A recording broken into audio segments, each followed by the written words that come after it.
Então, vocês têm 20 minutos, podem dar início. Tudo bem. Bom, primeiramente, boa tarde a todos. A gente queria agradecer a presença de todo mundo aqui, a banca, os professores, os demais que estão acompanhando a gente pela transmissão. Meu nome é Gustavo Fernandes e eu estou aqui com meu parceiro Augusto Vieira. Nossos orientadores são o Paulo Alexandre Bressan e a Jéssica Ramos Pereira Rocha. E hoje a gente vai falar um pouquinho sobre o nosso CCC, né? O AgroAlote, um sistema para análise geoespacial agrícola. Então, nossos principais tópicos a serem passados vão ser sobre nossos objetivos, a fundamentação teórica, o AgroAlote, nossos resultados, conclusões e também nossas devidas importâncias para trabalhos futuros. O Augusto vai comentar um pouquinho aqui sobre a nossa introdução e dar uma contextualização do nosso trabalho. Bom, para quem não me conhece, eu sou o Augusto. Eu vou fazer uma breve contextualização agora de dois assuntos importantes para o nosso trabalho. Basicamente, a gente consegue dividir em dois pontos principais, que é desafios da agricultura moderna e agricultura de precisão. Falando um pouco mais sobre os desafios da agricultura moderna, um dos desafios, a gente consegue dividir em dois, o primeiro seria aumento da produtividade. E segundo dados da Embrapa, de 1990 até 2018, a área plantada com grãos no Brasil cresceu cerca de 61%, enquanto a produtividade aumentou 310%. Ou seja, aí a gente consegue ver um crescimento exponencial, impulsionado pela necessidade de se produzir cada vez mais para atender uma demanda mundial. Sobre sustentabilidade ambiental, o desafio é desenvolver tecnologias e práticas que ajudem a minimizar os impactos negativos. Impactos sejam esses, por exemplo, degradação do solo, contaminação de fontes de águas por agroquímicos, e uso sustentável de recursos hídricos, porque segundo um estudo realizado em 2007 por Roextra, a agricultura consome cerca de 70% da água doce total disponível no planeta. Agora, passando para a próxima página, falando um pouco mais de agricultura de precisão, ela tem como principal objetivo otimizar a produtividade, reduzir os custos e promover a sustentabilidade do cenário agrícola. Tudo isso é realizado através de 4 etapas principais que a gente consegue conferir nessa figura, que são elas: coleta de dados, a análise, decisão e intervenção. Essas etapas permitem identificar as necessidades específicas de cada área de cultivo e agir de forma localizada, usando apenas os recursos necessários. Agora o Gustavo vai falar um pouco mais sobre o problema e objetivo encontrado no decorrer do trabalho. Bom, e como principal problemática do nosso trabalho é que, apesar desse avanço da agricultura de precisão, pequenos e médios produtores ainda têm dificuldade no acesso a essas tecnologias. Então, essa barreira de acesso faz com que o monitoramento das lavouras e cultivos menores continue sendo de forma muito tradicional. Então, dito esse problema, nosso objetivo aqui foi desenvolver um aplicativo que esses agricultores de menor porte também consigam acompanhar a saúde das suas lavouras com periodicidade e com tecnologia utilizando mais dados. Então, para a nossa fundamentação teórica do nosso trabalho, vocês vão ouvir a gente falando bastante sobre o Google Earth Engine, índice de vegetação e, em especial, o NDVI. Falando sobre o Google Earth Engine, é uma plataforma de processamento de dados, né? Então, é uma plataforma que processa esses dados de satélites e também dados ambientais diretamente no navegador. Então, com essa ferramenta, é possível que a gente consiga trabalhar com grandes volumes de dados sem precisar de processamento local, né? Já que está tudo rodando no servidor do Google para a gente na nuvem. Então, dando uma continuidade ao referencial teórico, o Augusto vai falar um pouquinho sobre os índices de vegetação. Bom, os índices de vegetação basicamente são medidas obtidas através de sensoriamento remoto que ajudam a quantificar o estado da saúde de uma vegetação com base na reflectância da luz. Esses índices são utilizados para avaliar o vigor das plantas, monitorar a saúde de culturas e apoiar decisões agronômicas.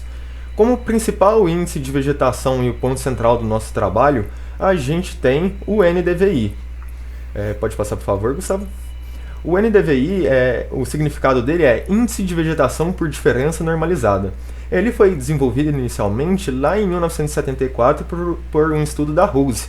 E basicamente nesse estudo dela, ela concluiu que plantas saudáveis absorvem mais a banda do vermelho e refletem mais o infravermelho próximo. enquanto em plantas estressadas ocorre ao contrário. Basicamente, para se calcular o NDVI, você usa a diferença dessas duas bandas espectrais, infravermelho próximo e vermelho, dividido pela soma dos dois. Ao realizar essa conta, a gente sempre vai encontrar um valor que varia de -1 a 1, conforme a gente consegue ver nessa imagem, aonde quanto mais próximo de -1, mais deficiente está aquela planta, e quanto mais próximo de 1, mais sadia ela está. Bom, com isso a gente conclui o nosso referencial teórico e o Gustavo vai começar a apresentar o nosso software. Bom, dá uma palavrinha aqui sobre o nosso software, né? Falar um pouquinho mais sobre o Agrolot. Então, com base nesse referencial teórico e também os problemas que a gente comentou aqui, né, nossos problemas e objetivos, a gente construiu o software em 4 principais aspectos. São eles a visualização geoespacial, a análise de vegetação utilizando o filtro NDVI, a importação de dados e também a exportação de relatórios. Então, dessa forma, o sistema permite uma visualização das áreas agrícolas diretamente em mapa, sendo possível a aplicação do filtro. Então, o que ajuda, né, a identificar essas regiões que precisam de mais atenção e mais cuidado. E com isso, né, a gente tem a importação dos dados pessoais os dados do cultivo, os dados do talhão, da propriedade, e a gente consiga fazer um relatório específico para aquela propriedade, né? Então, uma geração de um PDF com informações como gráficos e também séries temporais a respeito daquele plantio.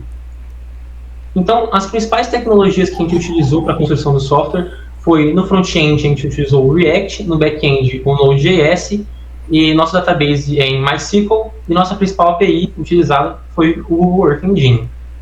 Aqui a gente tem a tela inicial do nosso software com as suas 3 principais seções, sendo elas mapa livre, propriedades e culturas e também adicionar talhões. Quando a gente clica aqui em mapa livre, a gente vai cair nessa tela onde a gente consegue visualizar o globo inteiro. E também conseguindo aplicar data e um filtro específico. Nesse caso aqui, tem uma data aplicada com o filtro NDVI. Também é possível a visualização do filtro RGB, nada mais é que a imagem de satélite sem nenhum tratamento. Então, voltando para o menu e indo na seção de adicionar talhão, a gente vai cair nessa tela aqui, onde, lembrando, né, um talhão ele é indexado a uma propriedade. Então, a gente tem que selecionar uma propriedade que esse talhão vai ser indexado. Caso essa propriedade não exista, tem como você clicar nesse botão de adicionar nova propriedade, vai surgir um pop-up para você colocar os dados dessa propriedade. Então, assim que você tem a propriedade e já foi indexado esse talhão, essa propriedade, a gente consegue colocar o nome desse talhão, a cultura que tá sendo plantada ali, e também os dados de coordenadas daquele talhão. E nesse caso aqui, está sendo via arquivo, que é um arquivo chamado GeoJSON, que é um arquivo gerado por alguns mas em específico a gente queria comentar sobre o FieldData Pro. Nada mais é que tem os pontos, né, daquela região já indexados nesse arquivo. Então, você só jogar o arquivo aí e a gente vai fazer um mapeamento direto no software. Caso você não tenha esse arquivo, também é possível selecionar em cima manualmente por pontos. Bom, assim que você adicionou um talhão, você pode clicar no menu e cair aqui nas propriedades cadastradas. A gente consegue ver que nesse caso temos a Fazenda Lagoa e o sítio Campo Alegre. Então, quando selecionada a Fazenda Lagoa, a gente vê a sua localização e a área total, que nada mais é que a junção das áreas de todos os talhões ali já indexados naquela propriedade. Então, selecionando um talhão, a gente vai vir nessa tela que o Augusto vai explicar melhor para a gente. Bom, basicamente essa tela é a principal do nosso trabalho e ela é muito semelhante à de mapa livre, com a diferença que em seu topo ela tem todos os dados associados àquele talhão e àquela propriedade específica. Como você pode ver, ali está o nome da propriedade, que é a Fazenda Lagoa, o nome do talhão, teste 2, a sua área em hectares, e que é calculada automaticamente através dos pontos, e a sua cultura. Assim como no mapa livre, você consegue escolher uma data e um filtro, seja o NDVI ou o RGB, para aplicar. A diferença é que nessa aba em específico, quando a gente aplica algum filtro, ele não preenche todo o globo, e sim somente a área que você colocou via arquivo, só aquele talhão em específico necessariamente. Com isso a gente consegue analisar a imagem desse talhão. Scrollando ainda nessa tela, indo um pouco para baixo, a gente tem os gráficos que é gerado, que a gente gera 2 gráficos principais. Um que é série temporal de NDVI e outro que é NDVI médio mensal. NDVI médio mensal, o nome já é autoexplicativo. E o série temporal do NDVI basicamente é todos os valores que a gente conseguiu capturar desde o início da coleta de dados. Nesses gráficos a gente consegue ver essas lacunas na cor azul, que basicamente elas são áreas, períodos, com grande tempo, que passou muito tempo sem a gente conseguir coletar nenhuma imagem. Além disso, no topo de cada um desses gráficos, a gente tem a data de início e a data de fim, que a gente consegue escolher um período de tempo mais específico para a gente conseguir analisar melhor aquele gráfico, um período que a gente tem mais interesse. Além disso, ali embaixo a gente tem um botão que é salvar o gráfico como imagem, que é útil tanto para deixar aquela imagem salva no nosso computador, para adicionar numa pasta, colocar num documento que a gente quer enviar para alguém, ou enviar direto para alguma pessoa. Além disso, se a gente for ver ali embaixo como último botão, a gente tem baixar relatório do NDVI, que quando a gente clica nele, abre um pop-up que o Gustavo vai explicar um pouco mais sobre ele. Bom, esse pop-up aqui ele é basicamente para você conseguir inserir informações sobre esse relatório, né, diretamente na geração desse PDF.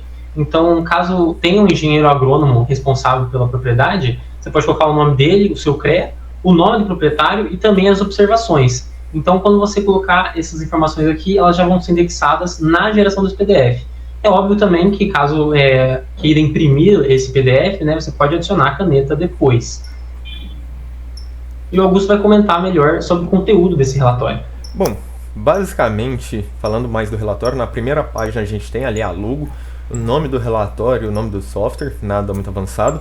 Ali a gente tem um cabeçalho com as informações que são as cadastradas anteriormente no pop-up, como engenheiro agrônomo, CREA e proprietário. Além disso, a gente também tem as informações que são indexadas anteriormente no cadastro da propriedade e do talhão, né? Que é, no caso, o nome da propriedade, o nome do talhão, a área em hectares e a cultura. Indo agora para a parte de dados que tem nesse relatório, a gente tem a imagem aérea de referência, que é para quando você abrir aquele relatório você conseguir ver da onde já ter o contexto, sabe? E também, ali na segunda página, a gente tem os gráficos de NDVI que a gente tinha anteriormente naquela página. Agora, passando para a terceira, a gente tem as tabelas de NDVI por mês agrupadas por ano, onde basicamente cada tabela corresponde a um ano e cada linha corresponde a um mês. E nessas tabelas a gente tem um NDVI médio, mínimo e máximo. Por último, na última imagem ali, a gente tem as conclusões técnicas, aonde tem, como dito anteriormente pelo Gustavo, você consegue cadastrar no momento do pop-up, ou você pode baixar, imprimir o relatório, aí você pode adicionar essas informações à caneta e também adicionar também à caneta a assinatura do técnico responsável, caso tenha. E também ali nas letras miúdas, como a gente pode ver, tem a data em que o documento foi gerado. Bom, passando agora por alguns possíveis resultados do nosso software, a gente pegou um talhão que é de pastagem e a gente gerou 3 imagens para eles, para a mesma data do mês, em 3 anos diferentes. E a gente conseguiu observar um padrão que ali naquela área circulada, em cada uma das imagens, tem uma coloração mais clara do que o restante da imagem. Isso pode ser um sinal que aquela área em específico da nossa plantação pode ter uma deficiência nutricional ou de pragas, né? E você pode tomar um manejo, uma decisão com base nisso. Passando agora para o segundo resultado possível, a gente pegou o NDVI médio mensal, a tabela, e a gente circulou os pontos mínimos do gráfico. E ao fazer isso, a gente percebeu que sempre coincidia entre setembro e outubro de cada ano. Ou seja, com base nessa informação, a gente sabe sempre que aquela plantação está pior, está passando pela sua época de seca, e com base nisso a gente já consegue previamente já tomar uma decisão sabendo disso, né?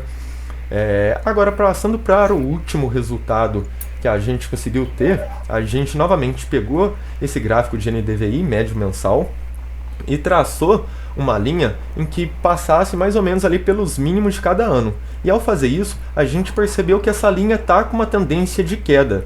Isso pode ser um indicativo que com o passar dos anos, aquela plantação, aquela plantação específica, ela está piorando. Ou seja, pode ser um indicativo que está na hora dela passar por uma reforma, você fazer uma análise de terra e ver se ela precisa de calcário, do que mais ela precisa. Bom, agora passando para a conclusão, tudo que a gente se propôs inicialmente a desenvolver para esse software como funcionalidade, a gente conseguiu desenvolver. Ou seja, ele cumpriu as expectativas iniciais executando todas as funções. Ele realiza a coleta e processamento de imagens via API do Google Earth Engine, com cálculo automático do NDVI, e realiza a geração de imagens, mapas e relatórios. Ele é uma alternativa para análise do NDVI, né? Podendo ser usado tanto para agricultores quanto técnicos que não possuem acesso a tecnologias ou equipe técnicas especializadas. A gente também concluiu que o nosso software ele pode ajudar a identificar padrões de estresse hídrico, manchas de deficiência nutricional e áreas com possível incidências de pragas. Bom, agora o Gustavo vai falar um pouco mais sobre os nossos trabalhos futuros. Bom, e pensando, né, numa evolução do software, numa evolução do Agralote, a gente enxerga alguns pontos de melhora.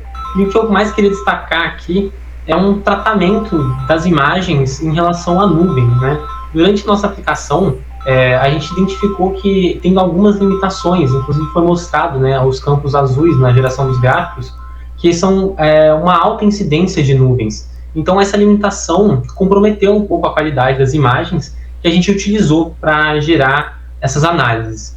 E como outros tópicos também, novos índices de vegetação, como o EVI e o SAB, que também foi comentado no nosso documento, e também uma duplinha que é interessante, que é a integração de dados climáticos junto com a notificação de alertas. O que isso quer dizer, né? Então, com os dados climáticos, né, a gente vai ter essas variáveis meteorológicas informadas, e a partir disso a gente consegue entender se, por exemplo, vai acontecer algum evento crítico, como uma geada, uma chuva muito forte, um período de estiagem muito grande, e baseado nisso também outra forma de ser tomada providências para que esse cultivo, né, essa plantação não sofra tanto com essas variáveis meteorológicas.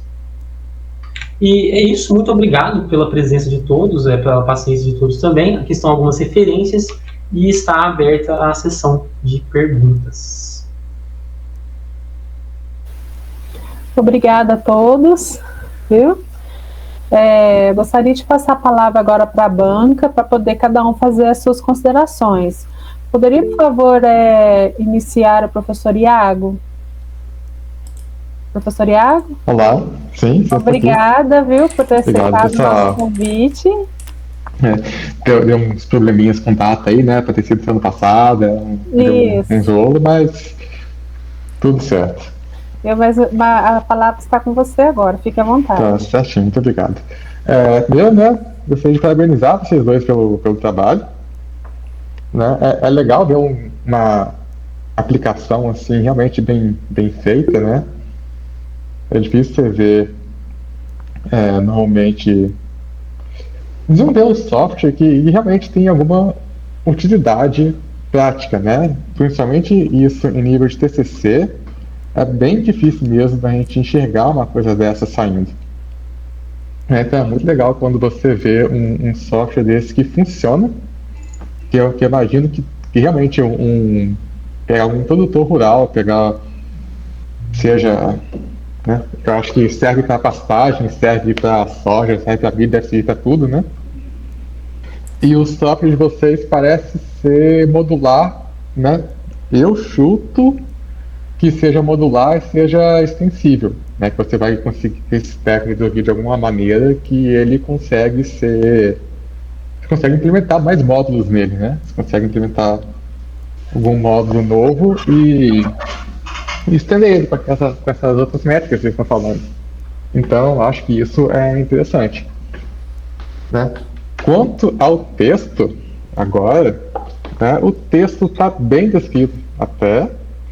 Eu tenho alguns poucos problemas com o texto de vocês, que é normalmente a parte que eu realmente mais xingo, né? É o texto que aqui a gente está na graduação, a gente está fechando o TCC e dificilmente vai sair um texto realmente de extrema qualidade, mas tá tudo bem. Aqui o intuito da gente é formar, né? A gente está com o intuito de formar vocês aqui, de ensinar vocês a fazerem ciência, né? Ensinar vocês a fazerem um trabalho, um relatório técnico. E por mais que eu bata muito nisso no pessoal, o de vocês está bem ok.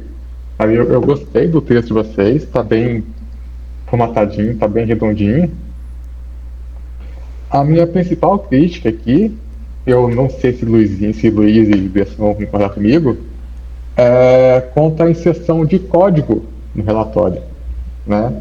Eu sei que isso aqui é um TCC no formato de um relatório técnico, né? Não é um TCC científico, assim, por dizer, né? É um relatório técnico, né? Vocês fizeram. Uhum. Isso. Então, mas mesmo sendo relatório técnico, a ideia é que esse relatório possa ser lido ainda, possa ser entendido daqui a 5, 10 anos por alguém, correto? Uhum. E vocês colocaram código no texto, né? Vocês realmente entraram lá no Visual Studio, digitaram o código, tiraram o print do negócio e colocaram como figura do TCC. Né? Isso, cara, você está fazendo seu texto ser dependente de tecnologia. Eu entendo que vocês fizeram um negócio numa tecnologia específica, né? Fizeram lá seja em Python, seja em React, seja em Node, seja o que for, vocês fizeram uma tecnologia específica. Mas o importante do relatório é você explicar para alguma pessoa, né? Explicar para o leitor como que a coisa foi feita. E código é uma coisa horrorosa de entender, né? Uhum. Você vê um código, principalmente uma linguagem que você não entende, é difícil pra caramba. Então, o ideal seria vocês tirarem código e colocarem pseudocódigo explicando as funções, explicando, né, os métodos, o banco de dados, coisa e tal. Uhum. Para fazer o texto de vocês ser independente de tecnologia. Certo? Essa é a minha principal crítica para vocês. E também sobre a seção do referencial teórico, né? A seção do referencial teórico não é realmente um referencial teórico, até porque o trabalho de vocês não é um trabalho científico, por assim dizer, né? O trabalho de vocês é um relatório técnico. Sim. Quando vocês fazem um referencial teórico, vocês comparam com outros trabalhos de literatura, né? Fulaninho, né? Joãozinho de tal, pegou dado do satélite com o Google Search Engine e mediu tal coisa na lavoura e teve esse resultado. Maria pegou o dado do Google Search Engine, comparou com dados de outra coisa e obteve esse resultado. Né? O que vocês apresentaram ali no referencial teórico foi um background, né? Foram informações necessárias para o leitor entender o texto, entender o que estava acontecendo, né? Entender o que é a Google Search Engine, entender o que é o NDVI, entender o que são as coisas, mas não tem muito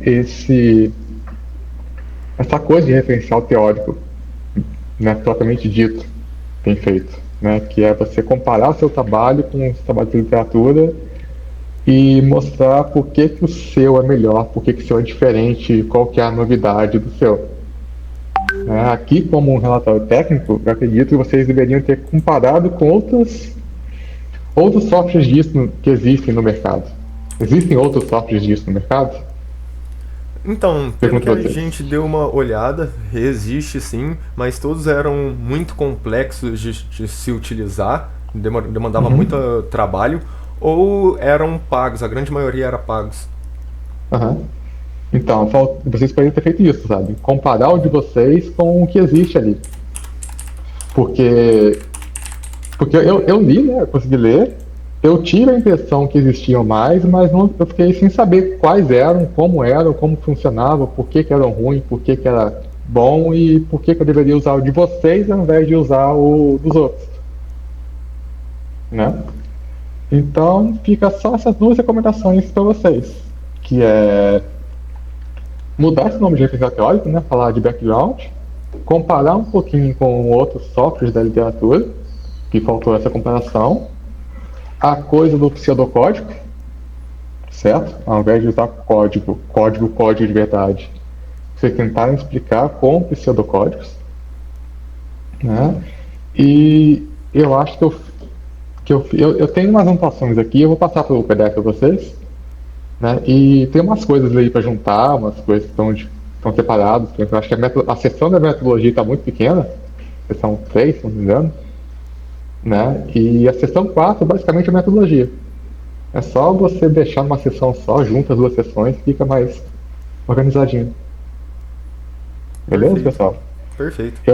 Eu vou mandar o PDF para vocês. Não é tanta coisa assim para mexer, não.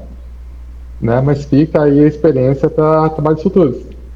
Né? Para não usar código, principalmente. Isso aqui ainda é um trabalho que tem que ser independente de tecnologia. E esse cuidado do que é referencial teórico e do que é background e do nome das coisas. Mas no mais, o software eu achei realmente útil, né? Imagino, Bessan, que você vai dar uso para isso, né? Você vai continuar desenvolvendo no futuro, né? Vai continuar expandindo esse Agolote, e eu fico feliz com o trabalho de vocês, cara. Parabéns para vocês dois, que realmente é uma aplicação legal de se ver. Poisinho? Eu encerro por aqui, pra gente não ficar estendendo muito. Obrigado, galera. Obrigado pelo convite. Obrigada, professor Iago. Agradecemos as considerações. Professor Luiz, deu certo a conexão? Deu sim. Estão me ouvindo? Sim, perfeitamente. Tá. Caiu aqui, mas era o finalzinho. O Gustavo estava fechando, discutindo, apresentando, acho que sobre trabalhos futuros, né? Ah, sim. Então mas eu não perdi muito, não. E eu já retomei, já estava na fala do Iago, então imagino que foram os encaminhamentos aí, final da apresentação e início da arguição do Iago. Ah, perfeito, então. Com a palavra, pode, por favor, fazer a sua consideração. Então, tá. Eu gostaria, antes de mais nada, agradecer a você, Jéssica, ao Paulo, né, pelo convite, e ao Gustavo, né, e ao Augusto também, né. A gente se sente, de certa forma, homenageado quando a gente é convidado para participar da apresentação, né, sabe o trabalho que teve, né, e é uma oportunidade, inclusive, de a gente conhecer outras coisas, outras áreas, né, isso é muito legal. Elogiar a escrita, eu gostei, viu, tá bem fluida, não tem, assim, tá fácil de ler, não fiz nem anotação de correção de texto, imagino que vocês devam ter usado algum corretor, alguma coisa, né, que ajudou na escrita. Elogiar o tema também, eu acho legal, que nem o Iago comentou, né, não é um trabalho científico, é um trabalho de aplicação, mas é um vertente assim, muito forte para a computação, né? É uma área que a gente a computação é muito forte, que é aplicar, né, a parte da computação para resolver problemas em outras áreas, né? Então, assim, tanto que a gente percebeu esse potencial que exige esse formato, né, de apresentação de uma solução, né, ao invés de ficar fazendo um trabalho científico. Seria um filão também, vocês poderiam ter dado uma abordagem científica para o trabalho de vocês, mas vocês optaram por apresentar a ferramenta, e eu gosto muito desse tipo de tema, eu também desenvolvo alguns quando os alunos se interessam, né? Com relação à apresentação e à escrita, eu vi alguns descompassos, tem coisa que está na apresentação e que não está na escrita. Por exemplo, vocês falaram de dados aí da Embrapa, né, e falaram um pouquinho sobre sustentabilidade ambiental. Isso está, e reforça o trabalho de vocês, a importância do trabalho de vocês. Eu acho que está lá na apresentação, caberia colocar um parágrafo lá na introdução. Acho que foi até uma fala do Augusto, né, Augusto? Você falou aí de... Sim. Foi 2 dados, um de um estudo da Embrapa sobre aumento de produtividade e outro do ROExtra sobre sustentabilidade. E esses 2 dados não estão na tua escrita, pelo menos eu não li. Pior que realmente não estavam mesmo. A gente colocou esses dados, mais, assim como você disse, mais como um complemento. Depois que a gente fez a apresentação, a gente olhou e até chegamos a comentar, seria muito legal se isso também tivesse na escrita, né? Não, mas eu acho que tem que estar sim, porque são informações assim, esse tipo de dado que dá assim, peso também para o trabalho, você está assim, contextualizando, onde é que você vai desenvolver isso aí? E aí você está dizendo, olha, tem muita produção, a questão de sustentabilidade é importante, né? E como você, através do teu estudo, pelo que eu entendi, vocês conseguem dosar, né? Onde é que vai aplicar um defensivo, onde é que vai fazer a complementação ali de um nutriente, né, para a produção, ao invés de fazer aquele negócio esparramado, né, numa área muito grande, não, vocês, através dessa ferramenta vocês conseguem ir lá e saber direitinho onde é que vai fazer, né, a complementação, né, né? Então eu acho que vale a pena reforçar isso daí. Eu fiz algumas anotações que eu faço no PDF aqui. O Paulo me insulta toda vez que eu participo de banca com ele, que eu sou tecnológico, que ele faz no papel, eu faço aqui na minha apresentação. Eu posso dividir a tela aqui com vocês, só para... Pode, à vontade. Só um minutinho, que aí eu não vou gastar muito tempo, não, estou comprometido aí em não... Tá. Gustavo, pode tirar pode cancelar a tua apresentação, aí fica só a do Luiz, né? Vai ficar maior na tela. Só um minutinho, que aí eu pego e falo um pouquinho de tudo que eu anotei aqui. Perfeito. Vou anotar a tela cheia, vai ficar aqui fundo infinito, mas eu vou compartilhar só a tela que eu estou interessado. E essa daqui, ó. Eu vou mandar esse texto aqui também para vocês, tá certo? Só para não perder nada, assim... então está aqui, ó, eu vi dados de apresentação que não está aqui. Aqui eu fiz 2 observações sobre objetivos.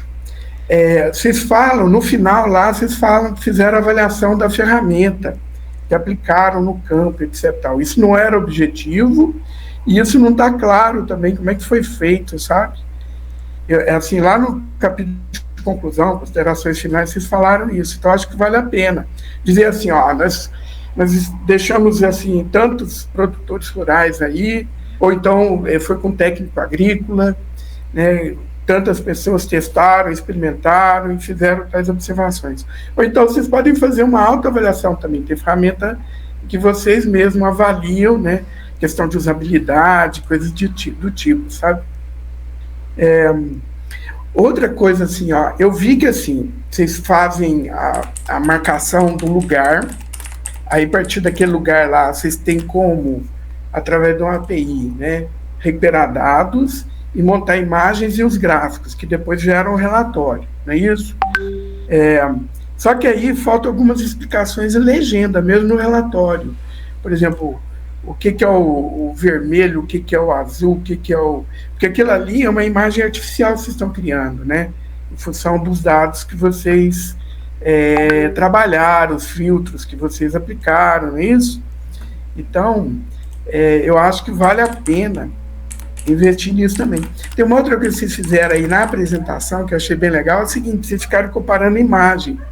Eu acho que, do jeito que vocês fazem aí, dá para você criar uma animação mostrando assim no tempo como é que aquela região foi modificando, né, a questão dessa métrica aí que vocês fizeram. Isso não parece ser uma coisa muito complicada e assim, na apresentação vocês fizeram essa comparação com 2 imagens e eu acho que daria para fazer sem muito esforço computacional. E seria uma ferramenta muito rica, né, para visualização, vamos pensar assim. Eu posso interromper um pouquinho? Pode, Augusto podem me interromper. Então, isso foi algo que a gente brigou muito para tentar realizar isso de uma forma que ficasse legal.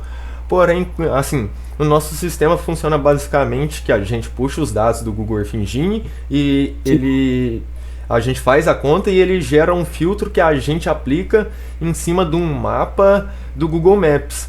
Porém, o Google Maps ele tem muito enjoamento para gerar imagem e tudo mais. Então a gente ficou tentando trabalhar em colocar mais de um mapa, em fazer algum jeito que você conseguisse até gerar a imagem em si da área com um filtro. Só que a gente estava tendo muito trabalho com isso. Tanto que, se você for reparar no relatório, não tem a imagem da área aplicada com um filtro de NDVI, justamente por essa coisa. É uma limitação de segurança técnica, chata do Google Maps. É uma limitação da API mesmo, né? Entendi. Mas esses cálculos vocês não realizam para poder depois pintar o mapa? Vocês não realizam local? Sim. Esse filtro não é aplicado na imagem que você baixou? É que a gente faz o cálculo aproximado, aí é enviado para o Google Earth. O Google Earth devolve com base nas cores que a gente escolheu e tal. Ele devolve uma string, que basicamente essa string você consegue aplicar em cima do mapa, sabe? Então tudo que a gente tem no final é uma string de texto que a API do Google Maps vai usar para renderizar o mapa, sabe? A imagem, de uma geral, assim, web é codificado usando base 64. Provavelmente essa string aí é base 64, se não me engano. Né, que é você poder transferir imagem, né, em formato texto, vamos pensar assim. Pode ser que seja. Talvez seja mesmo. Eu só achei estranho por causa que ela tem um sufixo como se fosse o ID, aí ela tem um barra Google Maps, aí barra, aí começa uma string. Um string é base 64. Tá, mas assim, independente disso, acho que vale a pena investir, porque uma ferramenta de visualização dessa, acho que facilita até a análise do técnico, não é isso? Para ele ver graficamente, através de um modelo de cores, não é isso? Como é que ocorre a evolução naquela região, né? E do gráfico também, você traçou uma linha depois para dizer que ali estava diminuindo. Talvez essa ferramenta dessa linha traçada nos mínimos ali do gráfico também seja uma ferramenta, né, que você pode acrescentar. Vocês usaram aquele chart JS para fazer, não é isso? Sim, imagina exato. Essa linha traçar ali dentro não é igual o Iago comentou, né? O bom desse trabalho é que ele abre espaço para você desenvolver muita coisa em cima. Por exemplo, depois que a gente faça tudo isso, dá para inclusive implementar com outros trabalhos, como por exemplo, mais cedo teve uma apresentação de TCC do Renan, que ele fazia o gerenciamento de propriedades rurais e tal. É um trabalho assim que você consegue adicionar muita coisa e deixar ele cada vez mais rico. Né? Tem vários apêndices aí que podem ser trabalhados, né? Entendi. Com relação ao... Eu vou dar seguimento aqui para não travar aqui a apresentação, né? Mas eu gostei demais. Eu estou comentando aqui coisas que eu achei interessante. No lugar de referencial, eu acho que caberia aqui trabalhos relacionados. Também concordo com o Iago. Né, fazer o comparativo com outras coisas que fazem coisa parecida. Outra confusão que vocês fizeram aqui, que vocês chamaram aqui de capítulo, tem lugar que vocês chamam de seção, então acho que fica melhor seção do relatório, né, relatório técnico. Né? Uhum.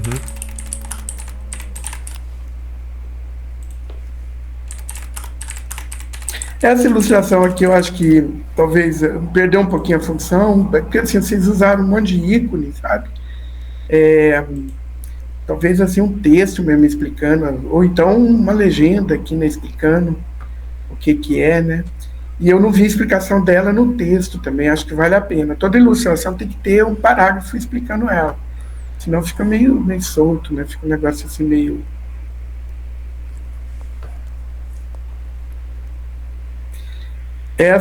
Limitações e considerações, tem um parágrafo que se repete, se não me engano é isso, que vocês estão discutindo por que vocês usaram NDVI ao invés de NDRE, né? Uhum. E aí depois vocês repetem essa discussão aqui em algum outro lugar, então por isso que eu anotei aqui. Uhum. Acho que deixa num lugar só, porque assim, a pessoa que já leu falou, não, já li isso. Ah, tá aqui, ó, já tem sequência. Escolha de... Vocês falam lá e falam aqui também, deixa num lugar só. Eu acho, né? Não, sim, faz sentido. São sugestões, viu? Aí outra coisa, depois vocês vão olhar, né? E ver direitinho.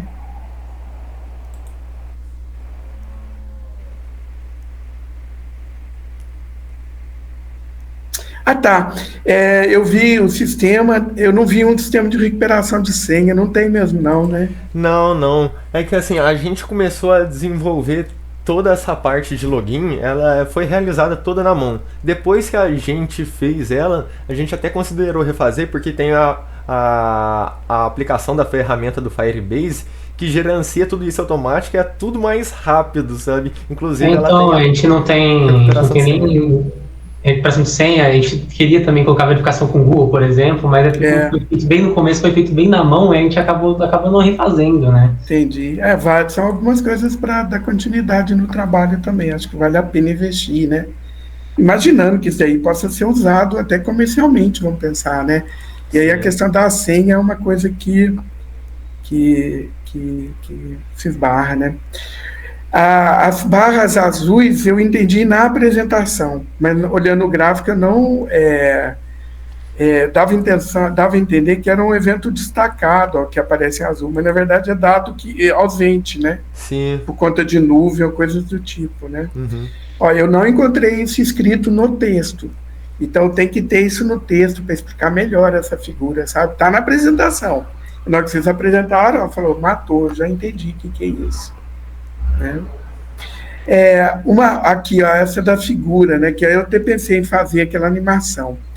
Esse é o dado que vocês mandaram lá para o Google Earth, né? Para poder fazer a ilustração, não é isso? Sim. E por que aparece toda pixelada? Você vê claramente que existe uma resolução bem diferente da imagem de satélite. Eu não sei, eu tenho a impressão que aonde a gente fala da escolha do satélite, fala, mas aí a gente não deixa tão claro. É porque quando a gente usa o satélite que passa frequentemente, que é a cada 5 dias, e que tem várias bandas espectrais, a resolução dele é de 10 metros por 10 metros só. Aí por isso acaba ficando pixelizado. Entendi. Não, eu acho que isso não afeta o resultado, né? Porque aí é a amostra que você está tirando. A imagem é uma amostra, né? Você não tem a imagem, não é a realidade, porque você está transformando em pontinhos de cor, né? Aquilo que você está capturando através de sensores, né? Isso. Mas aí isso não inviabiliza os seus resultados, só que assim, a amostra vai ser maior ou menor e você vai ter mais ou menos dados. Né? E a ideia é que com o passar do tempo e tal, lance mais satélites, ou você consiga colocar junto a isso, associado a esse software, a entrada de imagens como, por exemplo, de drones, que aí tem resolução muito alta de tipo 15 centímetros, 10 centímetros. Entendi. No início do início mesmo, a nossa ideia era a imagem de drones, né? Aplicar esse filtro justamente por conta da qualidade e do nível de pixelado que a gente não queria ter. Só que, como exige investimento, né? E não é algo tão simples assim, o nosso melhor dado que a gente conseguiu foi através desse satélite, que é o Sentinel-2, que tem a resolução que o Augusto comentou. Tá. Vocês assistiram a apresentação da Lúbia, que teve na semana de computação? O pior que eu não tenho certeza, eu acho que não me recordo. Então, ela é do INPE, sabe? Sei. E aí eles têm os serviços que eles oferecem também, banco de imagens, e até em outros formatos também, eles chamam de cubo de imagens, porque eles integram várias informações, sabe, assim. E aí tem vários projetos em torno, sabe? E se não me engano, eles oferecem através de API também, assim como o Google. Talvez ali vocês tivessem também, sabe assim, uma outra fonte, né? Para poder obter dados, para poder complementar, sabe? Se não me engano, eles têm esses satélites que vocês usaram, eu lembro de ter citado, e tem alguns satélites também mais assim específicos aqui do Brasil mesmo, se não me engano. Mas assim, bem legal. Essa foi uma dúvida que pintou também.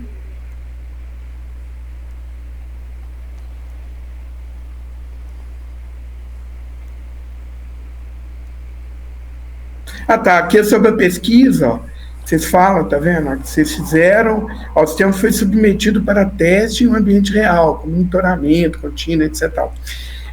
Qual que é a crítica que eu faço aqui? É o seguinte, que assim, o trabalho, né, mesmo o relatório, o trabalho científico com o relatório técnico, a gente escreve de um jeito que as pessoas possam reproduzir e chegar aos mesmos resultados, entendeu? Então, supõe que alguém queira fazer uma extensão da ferramenta de vocês. Aí eles vão fazer o teste para ver se melhorou ou não. Então, eles vão testar de novo. Mas como é que foi testado, submetido ao ambiente real? Quem que testou? Foram técnicos? Foram vocês mesmos, entendeu?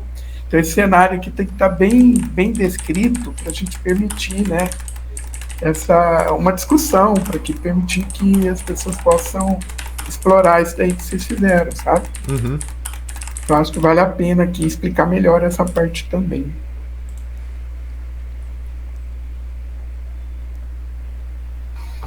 Trabalhos futuros, né? Eu sugeri alguma coisa aqui também. Uso de drone, vocês falaram, né? Sim. Mas é caro mesmo. Aí, ó, Paulo, vamos pedir um drone na próxima vez que a gente for. Eu acho que tem que ter, gente. A gente tem que ter para começar a explorar esse tipo de dado também, né? Sim. Foi emprestado o pessoal da geografia. Sei que o pessoal da geografia tem um monte lá.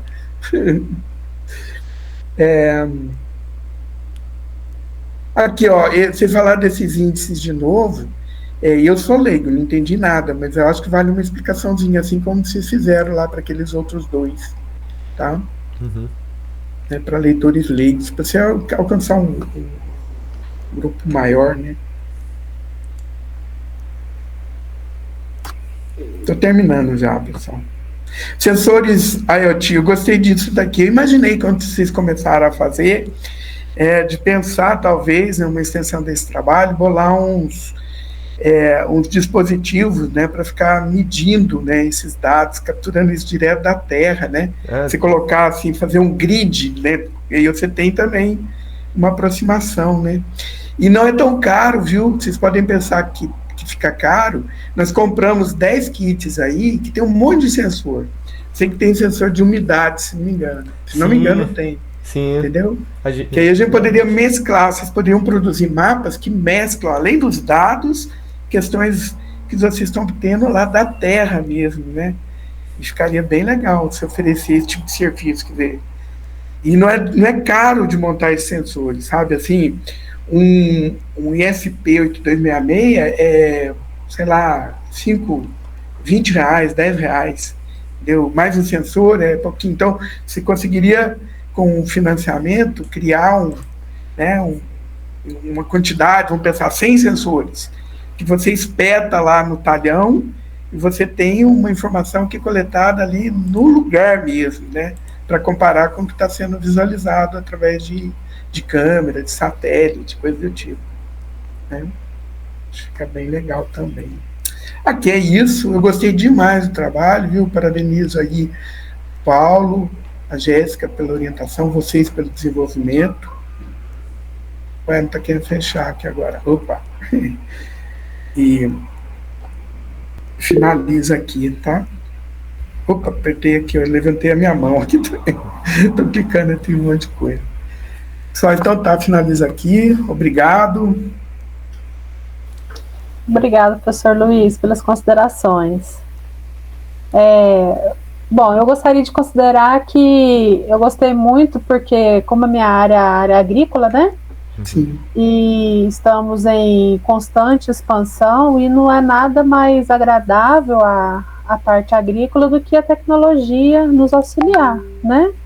Então, todas as vezes que nós nos reuníamos, nós queríamos mesmo, né, professor Paulo, juntar essas duas questões, essas duas tecnologias. Então, tá aí o início, né, uma nova etapa. Obrigada.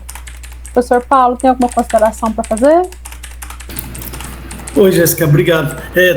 Tenho sim, mas não é só para acrescentar, né, a defesa, e considero, obrigado, viu, Iago, pelas considerações, obrigado, Luiz, pelas considerações, são muito bem-vindas, e nós anotei aqui, né, nós vamos providenciar essas alterações, né, algumas coisas escapou mesmo com esse lance do código, né,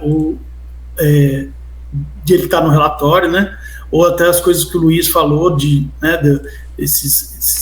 essas coisas que ele apontou, né, o lance da mancha lá, né, azul que eles colocaram, né, realmente é uma mancha é um dado que não é tirado não é que ele existe, né, na verdade, só que eles fazem um cálculo da quantidade de nuvens naquele lugar, e se a quantidade de nuvens lá, a intensidade, ela é maior do que 15%, aí já é considerado pela literatura para aquele dado não ser... quer dizer, esse dado não é válido, né? Esse dado não é um dado bom, né, de ser considerado. Por isso que, às vezes, pega períodos assim longos de chuva e acaba, né, se tiver fechado, tudo fechado, já nem vale nada, né? Mas mesmo quando tem assim uma certa porcentagem de nuvens, também eles já não consideram como sendo um dado válido. Às vezes até a região é muito grande e as nuvens elas estão concentradas num ponto e elas não estão exatamente em cima do talhão, né? Mas ainda assim ele não faz esse cálculo exatamente só para aquela região, né? Ele pega a imagem como um todo. E assim, eu tenho que agradecer os meninos, né, por ter encarado esse desafio, porque foi o primeiro projeto que eu peguei, né, assim, que eu pensei, né, nessa área de trabalhar com imagens, né. Essa é uma área muito forte, né, não só na agronomia, mas em muitas outras áreas também, né. Aqui na geografia, o professor Marcelo Latuf, Latuf, eu acho que eu fiz um curso com ele, né? E ele também ele usa essas imagens para lagos e rios, né? O trabalho dele está associado à qualidade da água, né? Então, mas na agronomia também isso é muito grande, né? Tive recentemente aí num evento e o pessoal está falando de imagens multiespectrais, imagens hiperespectrais. E então, é uma coisa que a multiespectrais eu já conhecia, mas as hiperespectrais, essa eu tenho entendido ela mais recentemente. Mas no projeto específico dos meninos, né, o que acontece é que a gente pegou um espectro só, que é esse considerado, né, o near red. Na verdade, ele não é nem o vermelho, nem o verde. Ele é uma faixa que está ali no meio. Tá? E essas contas, os meninos falaram bem, ela é de 1970. E nos eventos até que eu fui, o pessoal já está contestando isso, porque esse dado já fazem 50 anos, né, que tem essa fórmula. Ver se eles não têm... O pessoal está procurando uma fórmula melhor, sabe, de fazer essas considerações. Mas eu acho que ela é interessante ainda porque ela é muito utilizada.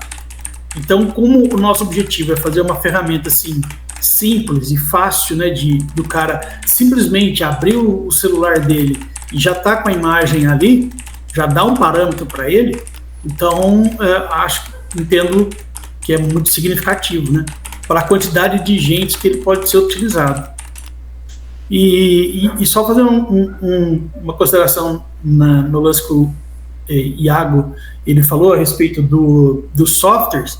A gente tem uma dificuldade aí, né, que muitos desses softwares assim, eles não são abertos, e aí a gente tem às vezes dificuldade de ficar avaliando eles, sabe?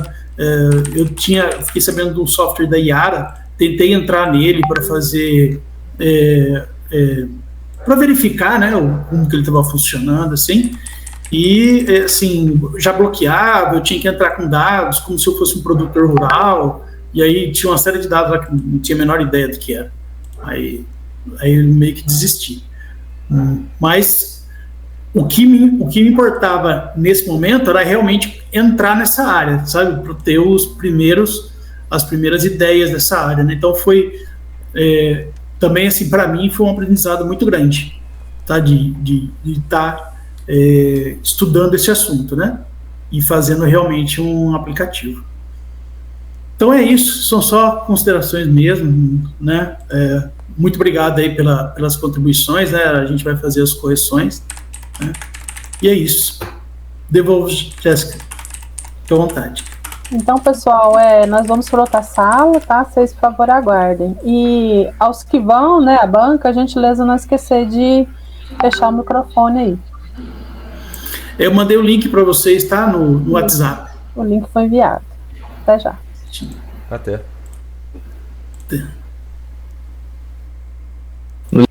E aí, pessoal? De volta. Professor Luiz, Opa! meninos, tudo bem? Estamos aqui. Então, a banca decidiu que vocês foram aprovados, ok? Parabéns para vocês. Obrigado. Muito A média de obrigado. vocês ficou em 8,46, ok, Paulo? Isso. Perfeito. Tá? Sucesso para vocês. Mais uma vez eu quero agradecer à banca pela disponibilidade e aos meninos pelo esforço. Muito obrigado. Muito Mas obrigado. Parabéns. Parabéns. Bom Mas a trabalho, gente- excelente trabalho. Muito obrigado. Obrigada a todos. Boa tarde. Boa tarde, pessoal. vocês também. Eu encerro Valeu. aqui então a defesa de vocês, viu? Beleza. Muito obrigado. Prazer, pessoal. Até uma próxima. Tchau. Valeu, Tchau, tchau. Obrigado. Falou, até mais. Tchau, tchau.